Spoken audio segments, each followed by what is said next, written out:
Advocate Sreeja വിജയലക്ഷ്മിയെ Kerala ഹൈക്കോടതി ജഡ്ജിയായി supreme കോടതി collegium ശുപാർശ ചെയ്തു.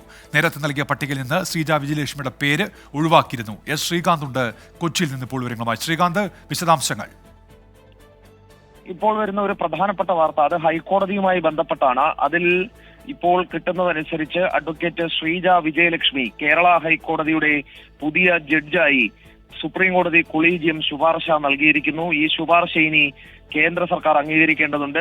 കേന്ദ്ര നിയമ മന്ത്രാലയം ഇതിന് അംഗീകാരം നൽകണം. അതിനുശേഷം അവർക്ക് കേരള ഹൈക്കോടതിയിലെ അഡീഷണൽ ജഡ്ജായി നിയമനം ലഭിക്കുകയും ചെയ്യും. നേരത്തെ ഇവിടെ നിന്നും പോയ 7 പേരുടെ പട്ടിക ഉണ്ടായിരുന്നു. അതിൽ ഒരാളായിരുന്നു ശ്രീജ വിജയലക്ഷ്മി. പക്ഷേ അതിൽ 6 പേരെ നിയമിക്കുകയും ഒരാളെ ഒഴിവാക്കുകയും ചെയ്തു. അത് ശ്രീജ വിജയലക്ഷ്മി ആയിരുന്നു. പക്ഷേ ഇപ്പോൾ ഏറ്റവും ഒടുവിൽ ശ്രീജ വിജയലക്ഷ്മിക്കും നിയമനം വരുന്നു. സുപ്രീം കോടതി കൊളീജിയം അവരെ ഹൈക്കോടതി ജഡ്ജായി നിയമിക്കാൻ ശുപാർശ ചെയ്തിരിക്കുന്നു. എസ് ശ്രീകാന്ത് കൊച്ചിയിൽ നിന്ന്.